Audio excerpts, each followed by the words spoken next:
হাই everyone, আপোনালোকৰ বাৰু দাঁতত ক'লা ক'লা দাগ আছে নেকি? আপুনিও বাৰু শিখৰ বা তামোল বা চাধা বা যিকোনো ধৰণৰ গুটখা খায় নেকি? যাৰ ফলত কি হৈছে মানে দাঁতখিনি আপোনাৰ দুৰ্বল হৈ পৰিছে বা দাগ লাগি দেখিব বেয়া হৈ গৈ আছে, মানুহৰ আগত হাঁহোতে কেতিয়াবা লাজো লাগে, তেন্তে এই ভিডিঅ'টো আপোনাৰ বাবে। আৰু যিসকলৰ দাঁতখিনি খুব ধুনীয়া হৈ আছে, তামোল শিখৰ নাখায়, দাঁতখিনি খুব ডালিম গুটি লিখীয়া হৈ আছে, তেওঁলোকৰ কাৰণে ভিডিঅ'টো নহয়, তেওঁলোকে স্কিপ কৰি যাব পাৰে। আজি কি হৈছে, অলপ দিনৰ আগলৈকে মোৰ যিখিনি দাঁত আছিলে সেই দাঁতখিনিও খুব ক'লা হৈ গৈছিল, মানে শিখৰ আৰু তামোলে গোটেই দাঁতখিনিতে দাগ বহুৱাই দিছিল, গোটেই ক'লা ক'লা দাগ হৈ গৈছিল। কিন্তু কেনেকৈনো মই ঘৰতে নিজে প্ৰায় 90% দাগ আঁতৰাবলৈ সক্ষম হ'লোঁ জানো আহক।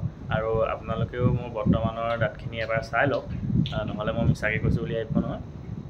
দেখিছে, দাঁতখিনি প্ৰায় চাফাই হৈ গৈছে। মই ব্যৱহাৰ কৰা মাত্ৰ এসপ্তাহমানহে হৈছে, কিন্তু এই এসপ্তাহতে মই যথেষ্টখিনি ভাল ফল লাভ কৰিছোঁ। সেয়ে ভাবিলোঁ আপোনালোককো জনাই দিওঁ, আপোনালোকৰ লগতো এবাৰ শ্বেয়াৰ কৰোঁ। যিহেতু এইটো এটা প্ৰায় কমন সমস্যাই হৈ পৰিছে আজিকালি প্ৰায় সকলোৰে।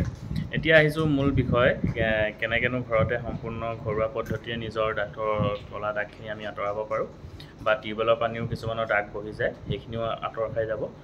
তাৰ কাৰণে আমাক কি কি প্ৰয়োজন হ'ব সেইকেইটা বস্তু আমি জানি লওঁ। প্ৰথমতে আমাক প্ৰয়োজন হ'ব এডোখৰ ফিটকিৰিডোখৰ সম্পূৰ্ণ গুড়ি কৰি চাহ খোৱা চামুচ বুলি যিখনক কয়, সেই চামুচখনে 1 চামুচ তেনেকুৱা ফিটকিৰি লৈ ল'ব। তাৰ লগত এতিয়া আপুনি 3টা বা 4টা লং থেতালি গুড়ি কৰি ল'ব। আৰু ইয়াৰ পিছত 2টা আঙুলিয়ে আপুনি যিমানকণ নিমখ আহে সিমানকণ নিমখ ল'ব, মানে একদম কম পৰিমাণৰ নিমখ ল'ব। আৰু ইয়াৰ পিছত আপুনি কি কৰিব, এই যিকোনো মানে আপুনি যিকোনো ব্যৱহাৰ কৰা যিকোনো টুথপেষ্ট এটা, কলগেট হওক, ক্ল'জআপ হওক বা পেপচুডেণ্ট হওক, তাৰ চামুচ ল'ব। এতিয়া গোটেইখিনি আপুনি একেলগে মানে মিহলাই পেলাব, মিহলাই পেলাই এটা পেষ্ট বনাই ল'ব। পেষ্টটো আপুনি ডেইলি মাত্ৰ এবাৰকৈ লগাওক, আৰু আপুনি তাৰপিছত ইয়াৰ যিটো ৰিজাল্ট পাব আপুনি নিজেই আচৰিত হৈ যাব।